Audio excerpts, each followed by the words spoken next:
We have come towards the end of the day. It's literally our last section, and I am being blessed to be joined by the host of today and the organizer of today. Can you believe it? Just absolutely Leah Salmon, people, and Julian Hall. And it's because they're brother and sister, and it keeps messing me up that their surnames are not the same. But Leah Salmon and Julian Hall are with us, and I just want to first off congratulate you. Another big event. You've never done one of these that has not been standing room only. So it's been great. Third year in. Tell me, how you feeling? How was it for you this year? What did you get from it? It's been amazing. It's been awesome. It's been humbling as well. You know, the other events I do as a natural health coach is all very much about me. It's the Naturally You Day. It's about me.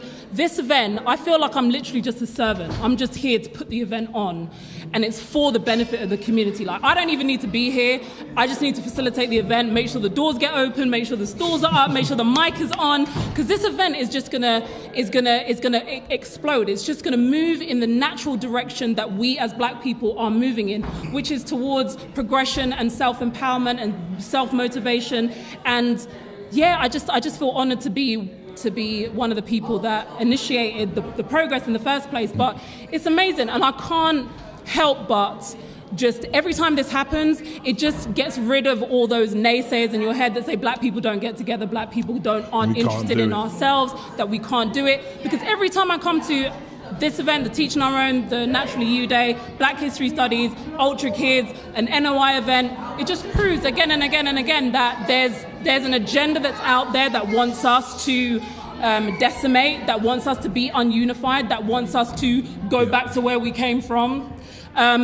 But we as a people are showing that you can talk the talk and you can want that, but this is our time and there's nothing that's going to stop us. There's literally nothing. Like I said, I could have been in bed all day today. This event would have still happened. You could have been in bed, Leah. But here's another thing. I mean, from my vantage point, for as long as you've been doing it, there's more and more people coming out talking about homeschooling. So what do you think is like the real push? And you can feel free to jump in as well, Julian, but what do you think is the real push to more and more people wanting to homeschool their children? Example.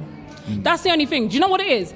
If you want to do something like dye your hair blonde, sometimes you'll wait for a celebrity to do it. And they're like, oh, they did it. It looks all right. Let me do it. The more people feel disgruntled with the school system, don't know what to do about it, think about home educating, then meet someone who is home educating. They're like, oh, they're doing it.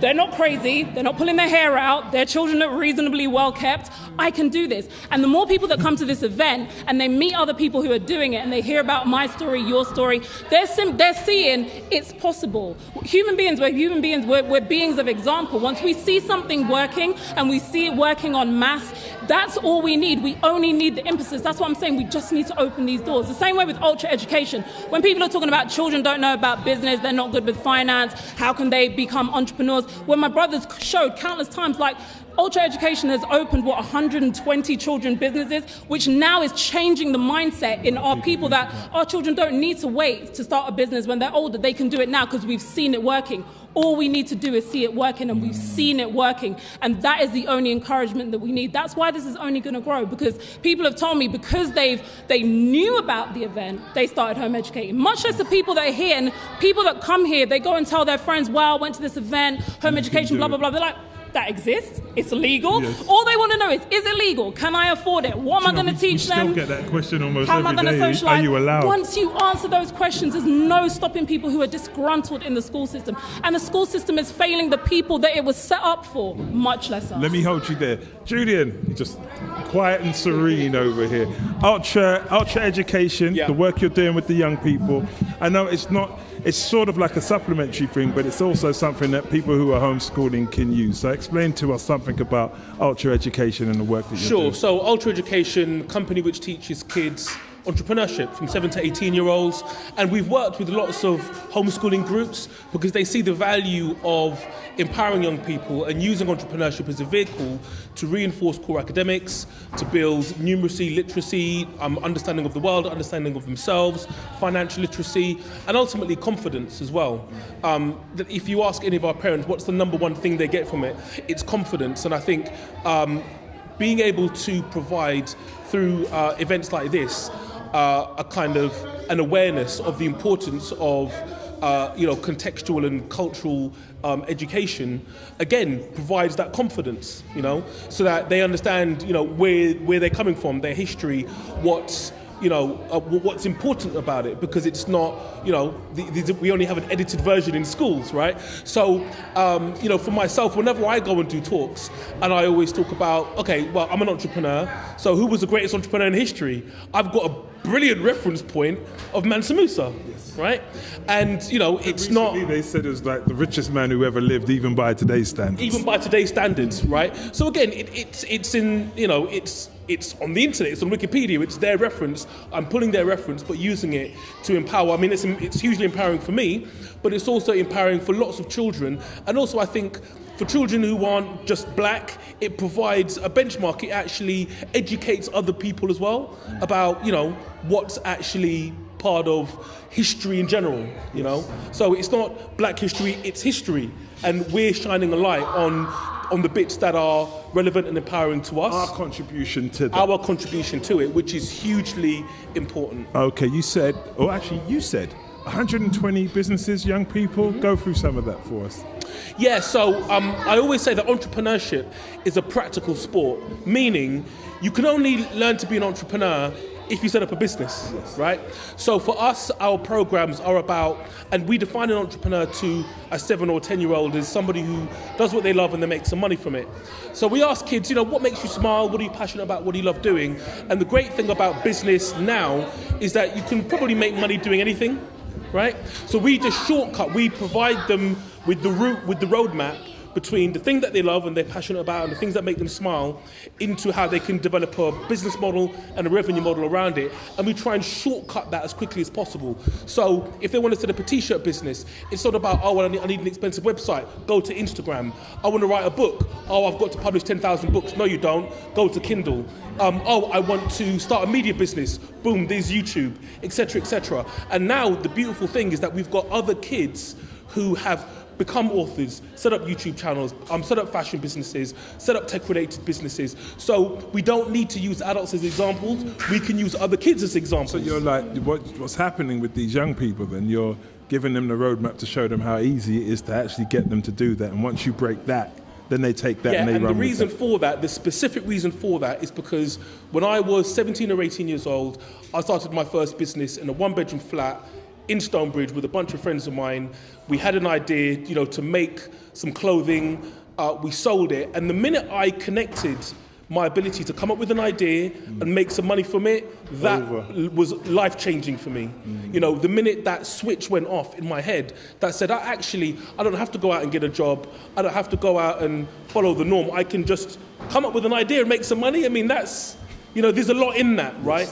And for me, the reason why it's so important that we get our kids to do that, and at this event we've got a girl who's got a business called Pennabalm, and she's created the perfect product for little girls, which is a nicely decorated pen with a lip balm at the end of it, right? And today I was just so happy that I saw lots of kids walking around with her product. Having purchased. Okay, well, I guess we're coming to the end of the day, and I know I haven't got you two for very long, so tell me your high points for today. What have you enjoyed the most about today? Besides not being stressed out. Yeah, besides everything going well, is I think just all the speakers and the panel discussion. I think this has been one of the most practically useful events. I think the previous events have been very motivating and kind of Black Power motivation, but you got to get past that. Like my brother was saying, you can talk about business and entrepreneurship, but set up a business, make something, buy something, sell it, flip it, make a profit. That's where the magic comes. And I think today we were talking about the nuts and bolts of what people are actually going to be doing when they're home educating. And just seeing those light bulb moments and seeing people just kind of come into that realization is just always awesome. And knowing this is not going to stop, and that we are actually providing a real solution for a real problem that our community facing is very heartwarming. High points. The fact that my baby sister has put this on. That's actually one of my high points too. Yeah, so, the fact that actually, if you think about it, this is This is the #1 homeschooling event in the UK. Yeah, we had that conversation. You weren't here, but we did actually have This is the #1 homeschooling event in the UK. My little sister did it, and I'm forever proud. Do you know, I actually thought she was the older sister. I did. Only because of how I see her work with you, I really did think she was the... I thought, but like... It's the hoodie. It's because I wear kids' clothes. Oh, he's my older brother. I was like... If I was in a suit and tie... Then it'd be different. Yeah. Okay. Well, with lovely... One last question. What are the biggest takeaways for people who weren't here, who are watching, who might be considering homeschooling but couldn't make it down, and how can they follow up? I think for me, it's what Justin said on one of the earlier talks, and he said, just do it and you'll work it out as you go along. I think sometimes we think we need to have everything worked out, and life, business, education doesn't work like that, right? And I think just taking that step, being brave, because as Justin said, no one's going to care more about your child than you will, and for that reason alone, you'll work it out. And I thought that was magic. Yeah, it's always, I'm telling people, when I first started, I did not know how I was going to do it, but I did know I'm not letting that person talk to me like that about my children and hand them back the next day. That is not happening. There's no way. I'm like Scarface. I've got my word, and you know the rest. In terms of support, are there any support systems, your website or any resources that they can go to? Website, if you go to social media and find Teaching Our Own, or if you literally just do a search for UK Black home educators, you'll find so many resources, websites, groups that are out there and available to support us to actually get that journey started. And I 100% agree with what the brothers have said also. Where's next year? Next year is in a bigger venue, because we had to close ticket sales yesterday because we thought we were going to have too many, and we were at capacity, so we are going to look at a much bigger venue. Are we staying Northwest, or are you going somewhere else? We might need to venture out, unless someone knows the man who knows the man. This one was right so close to my house. That's the first you just time roll out of came bed, over. do you know I'm coming from Kettering, fam? I do know you coming, but you're from North Wheezy. This is your space. This is where you lot are from. Moved on now, innit? So. Yes, you've moved away into the country. We're not doing it in Kettering because. I might do it in Birmingham though. Birmingham family, I might be coming up there because there's a big homeschooling community in Birmingham. No, that's really heavy. I think Birmingham probably is the space, and you'll find a lot of venues that you can really take up there. But it's a pleasure. Thank you both for being with us, and hopefully we'll have you in the studio when we get back. And we'll come and we'll do a Talk Black Radio special when we get you again. But again, lovely event, loved it. And thank you all for joining us for today. That's it. We out. Media Radio 104.1 FM. News and views around your community.